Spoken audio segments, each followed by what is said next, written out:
The celebration was supposed to be about triumph, not revelation.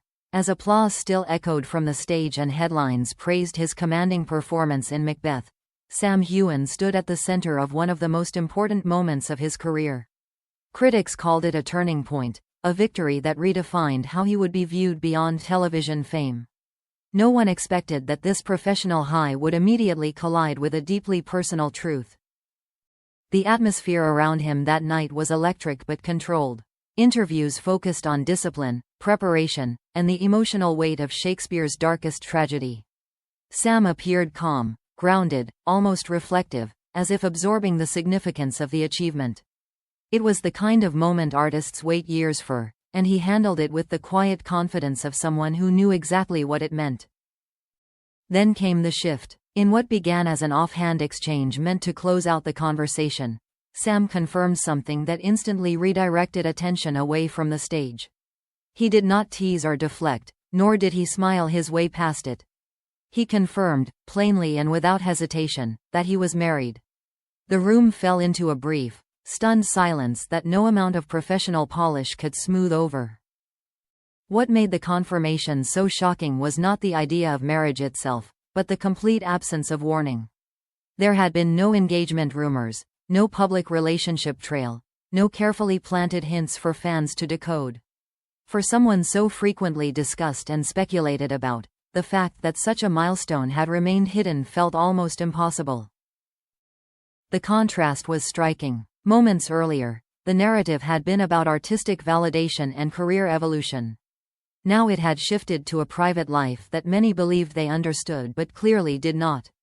The timing suggested intention rather than accident, as if Sam had chosen this exact moment of strength to share a truth he had protected for a long time. Observers quickly noticed how composed he remained. There was no nervous laughter, no visible discomfort, and no attempt to soften the impact.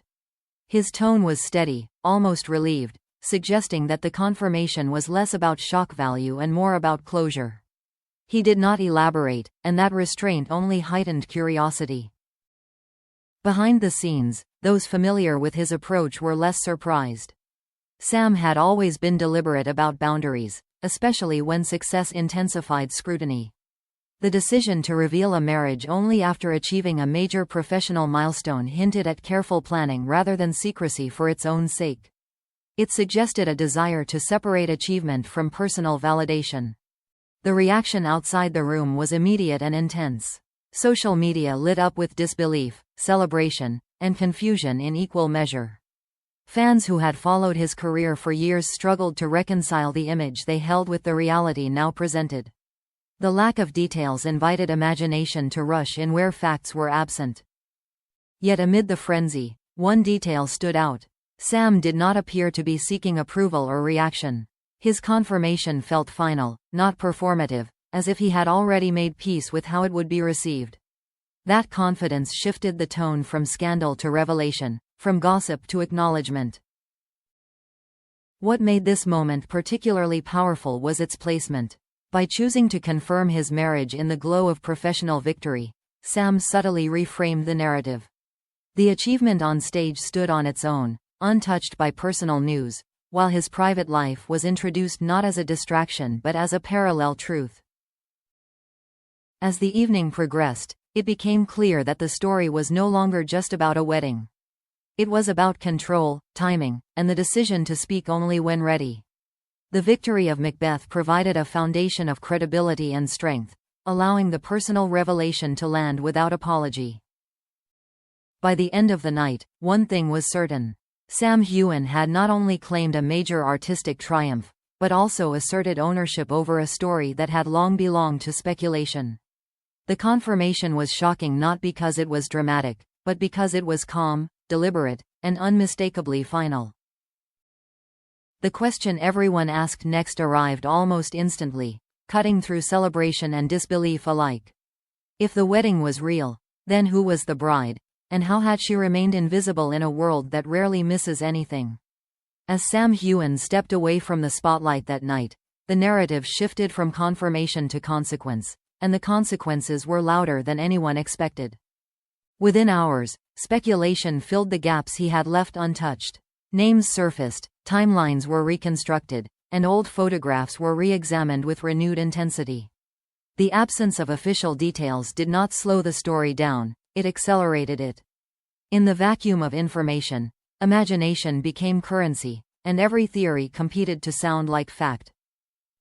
Then came the reveal, not in a dramatic announcement, but through confirmation that felt intentionally restrained. The bride was not introduced with fanfare or romantic framing. Instead, her identity emerged quietly, almost cautiously, as if to protect the boundary that had already been tested. The choice of discretion was striking, given the magnitude of the news. What made the reveal so disruptive was how unexpected the name felt to many observers. It challenged assumptions built over years of speculation, forcing fans to confront how little they truly knew. The reaction split quickly between those who offered congratulations and those who felt blindsided, even betrayed, by the sudden clarity. Sam's response to the backlash was consistent with everything that came before. He did not defend the decision, nor did he attempt to justify the secrecy. There were no explanations about timing, no reassurances aimed at easing disappointment. His silence, once again, functioned as a statement rather than an absence. Insiders suggested that the relationship had been shielded precisely to prevent this moment from defining it. Public attention can distort even the strongest bonds, and Sam's approach indicated a desire to introduce truth without inviting ownership. The reveal was factual, not performative, and that distinction mattered. As reactions continued to ripple outward, the focus shifted from shock to reflection. Many began to recognize the pattern in how Sam had managed both milestones. Victory first, then truth. Achievement before disclosure. It was a sequence that suggested intention, a belief that personal life should follow success, not precede it. Media coverage adjusted accordingly. Initial headlines leaned toward sensationalism, but follow-up analysis softened, acknowledging the care with which the reveal had been handled. Commentators noted that while the news was surprising, it was not reckless. The restraint in delivery changed the tone of the entire conversation. Fans gradually recalibrated their expectations. The idea that access equaled entitlement began to weaken under the weight of reality. Sam's choices highlighted a truth many prefer to ignore: public admiration does not grant private authority. Marriage, no matter how surprising, remains a personal act. What lingered most was the contrast between the two halves of the story. On one side, the thunderous applause of Macbeth, earned through discipline and risk. On the other, a quiet confirmation of a life event kept deliberately out of reach. Together, they formed a portrait of someone choosing balance over exposure. In the days that followed, the noise began to fade, not because curiosity disappeared, but because the story reached a natural limit. Without further commentary or escalation, speculation lost momentum. The boundary held. In the end, the wedding reveal did not overshadow the victory, it complemented it. It showed a man confident enough in his work to protect his happiness without apology. Sam Heughan did not announce his marriage to be seen. He confirmed it because he was ready, and that readiness made all the difference. Commentators noted that while the news was surprising, it was not reckless. The restraint in delivery changed the tone of the entire conversation. Marriage, no matter how surprising, remains a personal act.